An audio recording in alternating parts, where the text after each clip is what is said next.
I'm Sarah Holbrook. I'm here with Minds of Mountain Film, and I have Auden here today. Hi, how are you? Hey, good to be here. You have a really groovy job. What's your title? I'm Vice President of Sustainability at Aspen Skiing Company. Vice President of Sustainability at Aspen Skiing Company. Now, is there like the Vice President of Sustainability at Tahoe, or I mean, are there other people with that job title? We were the first environmental department at a senior level in the ski industry, and I'm still. There isn't really a comparable position as powerful as I am. Actually, Vail has a senior person, but we're really integrated into every decision the company makes.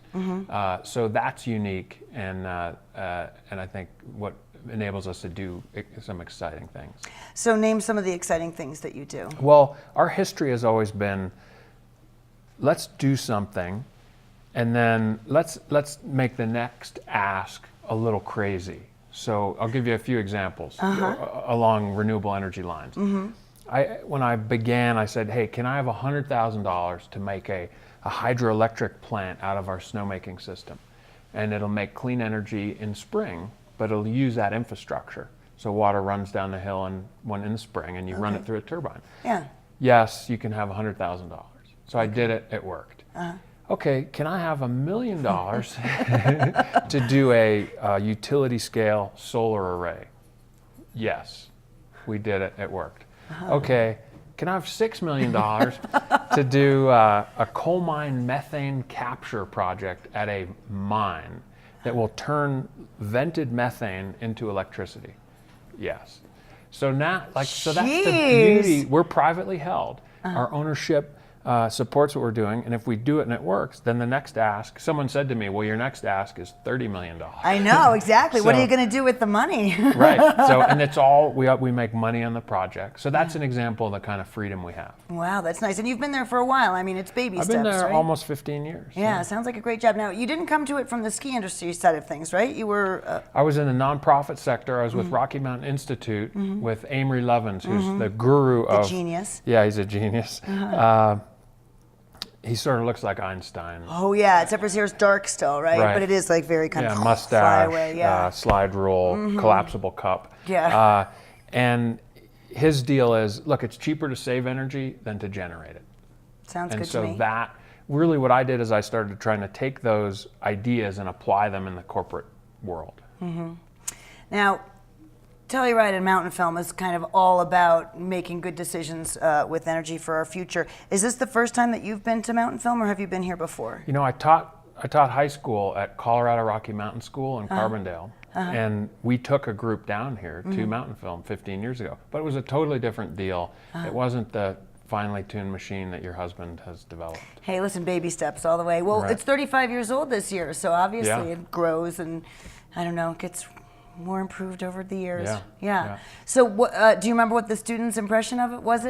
Of what the students' impression of Mountain Film was back then? You know, it wasn't, at the time, it wasn't as, I think they came in thinking it would be all climbing, and it wasn't. There was, I think, already then, sure, Rick Silverman had made it more about the conversation. Right. Yeah, so less about the adrenaline. In a way, the kids are like, well, what was that? On the other hand, that's sort of what you brought them there for. Yeah, shake them up a little bit.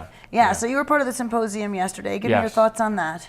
Well, I thought it was great. Oh, I should say the subject of the symposium was climate solutions. Yeah. So you were part of that. Right. So here's one takeaway.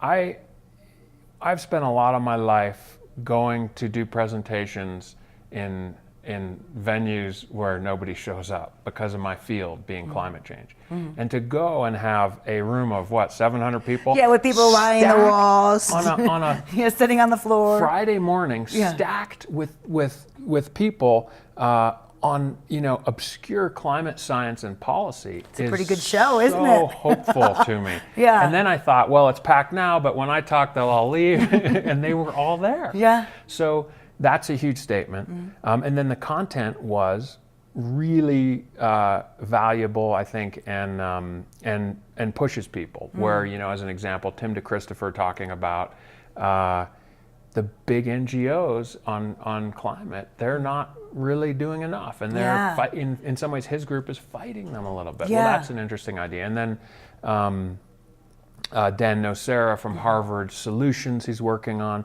So this is a key part of getting to the next step, which is policy action and kind of political movement on the issue. So I was encouraged. I spent a lot of time in my office having a conversation with myself. How does that go? Is this a good idea? Seems like a good idea. I wouldn't know. How much though. do we It's ask my for? idea. So it's good to get out and have other perspectives. Yeah, sure. How terrified are you and the people within your industry about the snow just going away? I mean, we see the pictures of the glaciers, as some British woman called it this morning in a film, just completely going away on mountains. And what do you think of the ski industry here in America? Are you really worried? Yeah, I mean, there's a difference between me and the industry. Yeah, and okay. I'm terribly worried. But I'm less worried about skiing going away. I'm worried about what climate change is going to do to our economy, to our food supply, to our children's future, those kind of issues. In the ski industry, there was a new study out that said by 2100, large chunks of the United States will have lost 50 to 70% of their snowpack. So, the long-term future isn't great for the industry, but by the time that happens, you're going to have so much economic impact that it won't matter. So my hope is that we can unify the industry around a positive message, which is, look, there's so many people who are so passionate about snow sports. Let's save it. And the way to save it is through mobilizing politically. And skiers are fanatical. They're young. They're engaged. They tend to a have lot of some them money. Are famous. They're wealthy and influential. If we could use these people as the kind of core of a broader movement, maybe we can be meaningful. Because in the end, is skiing all that meaningful in the big picture? The people of know. Telluride Yeah, might answer that question differently than others. And so you all did kind of, in your own area, you kind of staged a coup with the local utility, right? Isn't that the case? Yeah, I mean, part of the work we're doing is what you wouldn't expect a ski resort to be doing. We want to reduce our carbon footprint. Turned out we couldn't do it without the utility getting off coal. And other fossil fuels. And so we realized that we had to take over the board of the utility. But that's a crazy thing. How does that work? Well, you have to find candidates. I thought you roll the dice on a board and then you land. Right, and you buy. Yeah, exactly. You have to find candidates, and that conversation's interesting. You want me to do what? You run for the utility? Well, that sounds boring. Yeah, but you need to do it. Okay, so you find a candidate, then you run their campaign. And then so now you're doing community organizing. Yeah. And running their campaign and winning, and then you got to win the next campaign. Right. And then you got to fight off that. So it was politics, but what people think I ought to be doing is recycling and changing light bulbs. Yeah. But no, what we're really doing trying to change the utility. And now we're working, at a state level on legislation to get all the rural electric utilities to have 20% of their energy as clean energy, which How's that going? Today, by June 3rd, Governor Hickenlooper will either sign it or veto it. So it's passed both houses of Congress, and this is something that we knock on wood, we think he will sign it. What's the climate here in Colorado, politically speaking, with regard to climate solutions? Very progressive, with a kind of hardcore underbelly of rock-ribbed right-wing people. Who are like, are you kidding? Yeah, I mean, here's the thing. We have some of the third highest density of gas wells in the U.S. in Garfield County. Yet another number of exceptionalism with regard to Colorado. Apparently, Colorado has per capita the most people who are registered scuba divers. Oh, really? Yes, there you go. So now apparently you have your number 3 on the list of. Yeah, I don't know what the correlation is there, but I'm just saying it's exceptional. Yeah, we're a coal state, we're a gas state.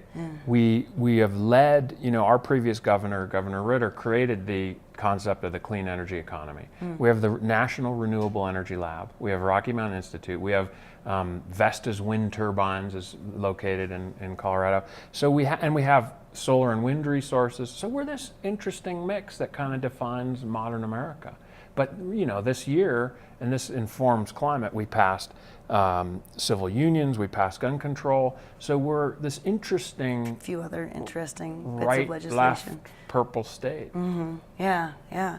Well, it must be nice for you to be working with a private company that can make decisions in a small scale to just kind of write you a check to do the new things that you feel like you want to do, and that works out for you all in a small scale. But what you're saying is also it requires some kind of political operations in a larger scale to kind of bring it a little further. Right. So the beauty of, I don't know how well I do in government or nonprofit, because we get stuff done. Yeah, and we don't, that must be very satisfying. And we can do it on a political level too. So what we've said is we want to go to Washington. We want to use this business, our CEO, other athletes to push for particular climate legislation.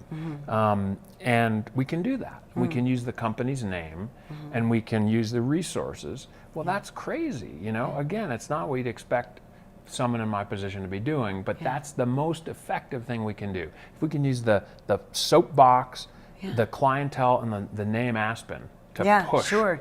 And you really do have kind of a leveraging effect. I know you said yesterday, you told the story of the Kleenex, where they were not harvesting wood sustainably, and you thought maybe you had made a PR blunder by talking about how you were not using Kleenex any longer, and then Kleenex actually listened to you. Right. Kleenex called us after we banned Kleenex for forestry practices that we didn't agree with.